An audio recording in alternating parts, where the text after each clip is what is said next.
Morning everybody.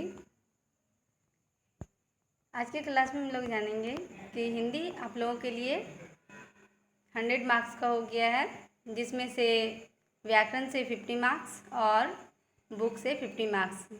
जैसे कि आप लोगों को बता दिए थे कि वस्तुनिष्ठ प्रश्न जो होते हैं वो 50 अंक के होते हैं। 50 अंक में आज जो कवर करने वाले हैं हम लोग, वो 3 से 4 नंबर हम लोग कवर करने वाले हैं।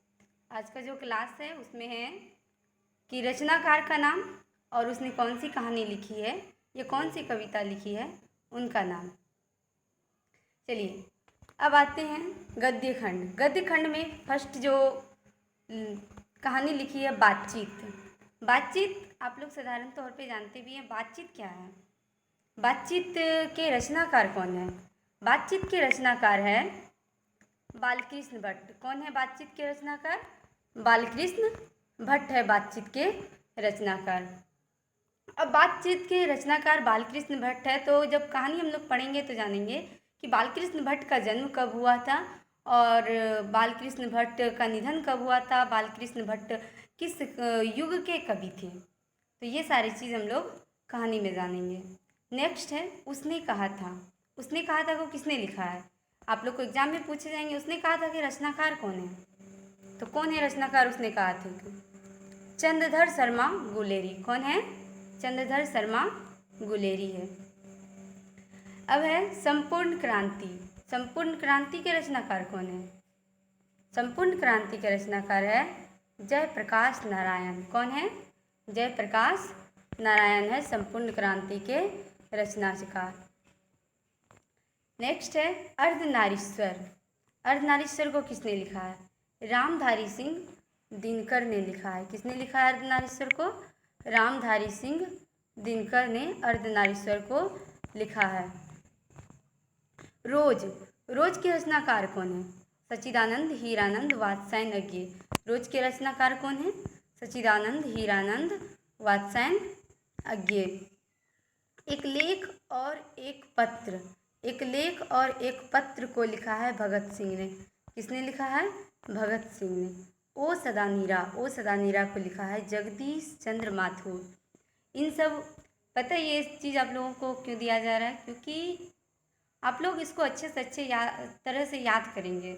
जब आप लोग याद कर लेंगे तो आप लोगों से कोई भी क्वेश्चन ऐसा नहीं होगा कि छूट जाएगा।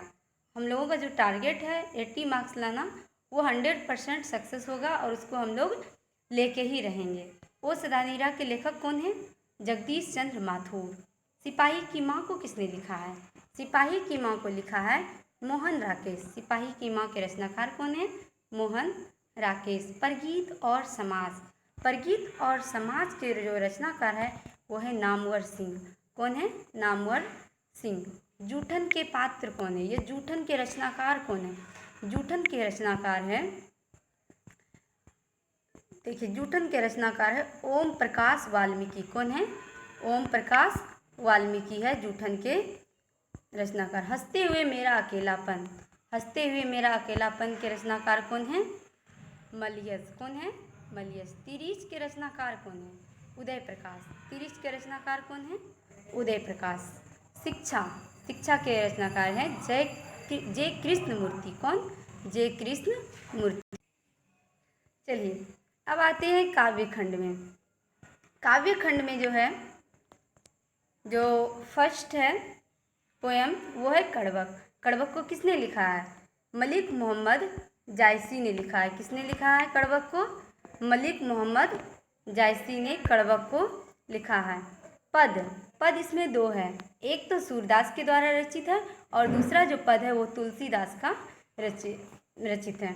और नेक्स्ट है छप्पै। अच्छा, जब पद आती है तो पद से किस तरह के क्वेश्चन पूछे जाते हैं? पद से क्वेश्चन पूछे जाते हैं कि एक पंक्ति दे दी जाएगी सूरदास की और एक दूसरी पंक्ति तुलसीदास की दे दी जाएगी। तो उस पंक्ति में बोले जाएंगे कि ये पंक्ति कौन सी कवि की है, सूरदास के, तुलसीदास के, भूषण के। इस तरह से आप लोगों को ऑप्शन दे दिए जाएंगे, उसमें क्या करना है?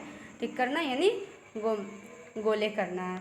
छप्पै। छप्पै के रचनाकार कौन है? नाभा दास। छप्पै के रचनाकार कौन है? नाभा दास। कवित। कवित के रचनाकार कौन है?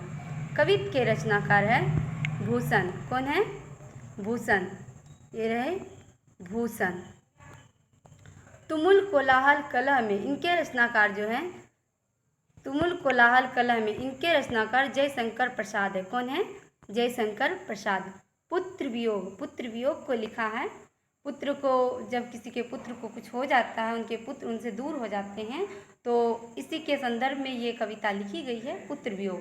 पुत्र वियोग को लिखा है सुभद्रा कुमारी चौहान ने। किसने लिखा है? सुभद्रा कुमारी चौहान ने। उषा, उषा को किसने लिखा है? शमशेर बहादुर सिंह। किसने? शमशेर बहादुर सिंह। जन जन का चेहरा एक, जन जन का चेहरा एक के जो रचनाकार है वो है गजानन माधव मुक्तिबोध। कौन है? गजानंद माधव मुक्तिबोध। अधिनायक, अधिनायक के रचनाकार है रघुवीर सहाय। कौन है? रघुवीर सहाय। प्यारे नन्हे बेटे, प्यारे नन्हे बेटे को लिखा है विनोद कुमार शुक्ल ने। हार जीत, हार जीत को लिखा है अशोक वाजपेयी। नेक्स्ट लास्ट है गांव का घर, गांव का घर को लिखा है ज्ञानेंद्र पति। किसने लिखा है? ज्ञानेंद्र पति ने। इस तरह से आप लोग सारे गद्य खंड और काव्य खंड के रचनाकार, उसने कौन सी कहानी लिखी, हर चीज़ को अच्छी तरह से याद कर लेना है, ताकि हम लोगों को 3 से 4 नंबर कोई भी ना रोक सके और हम लोग 3 से 4 नंबर बोर्ड एग्जाम में आसानी से पा सकते हैं। इसी के साथ अपनी वाणी को विराम देती हूँ। जय हिंद, जय भारत।